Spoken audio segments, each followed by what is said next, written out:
Question number 11.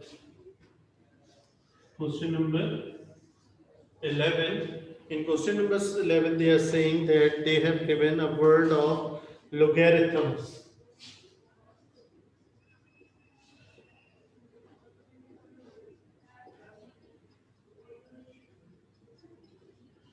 One, two, three, four, five, six, seven, eight, nine, 10. Total 10 letters are there. Okay, this is given to us. Now they are saying that first thing we have to do some arrangements. Okay, first one is that we just have to do the arrangements. Okay, no restriction. So 10 letters are there, all has to be selected. So 10 factorial or 10 answer will be same. Right? Now for A part they are saying that a letter start with H and ends at A. Okay, so letter starts at H and then ends at A.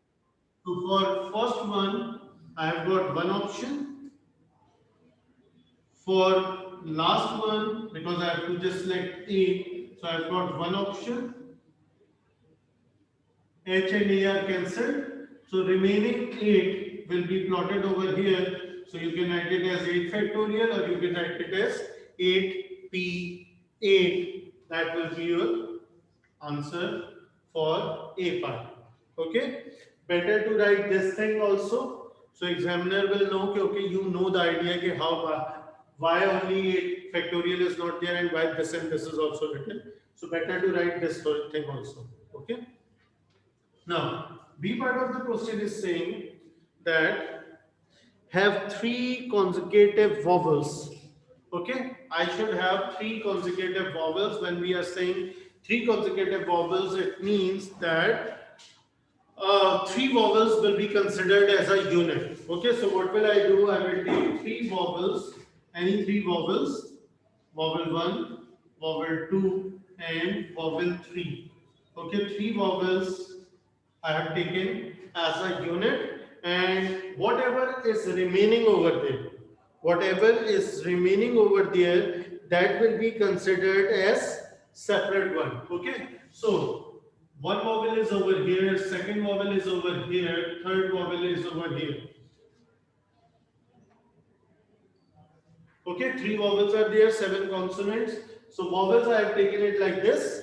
Remaining three are there, so remaining seven letters are there. Okay, so how will I do the working? Seven letter from here, one block. Seven letter plus one block will be 8.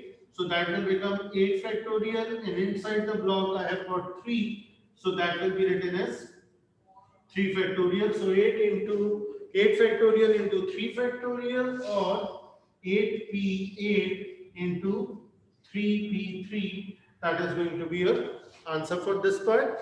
Now, C part is saying have the consonant G and H separated. Okay, have the consonant G and H separated. So they are saying that G and H should be separated, but separated by how much? One letter, separated by two letters, separated by three letters.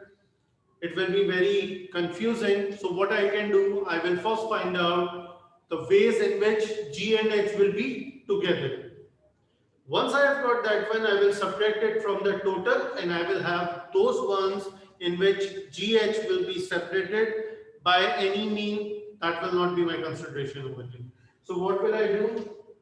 For GH, G and H separated, okay. First of all, I will go for G and H together. If G and H are together, how will I go for that one? So GH and GNH will be considered as one unit.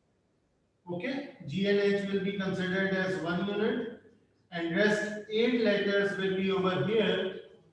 So what will I do? This will become 9 factorial into 2 factorial. Okay. Now this is the one in which G and H is going to be together. Okay, G and H are going to be together over here. So I have got this thing. Now I don't want the together one, I want the separated one. So what will I do? I will subtract this thing from the total which I have got over here. When I will simplify it, I will have those values in which G and H will be separated.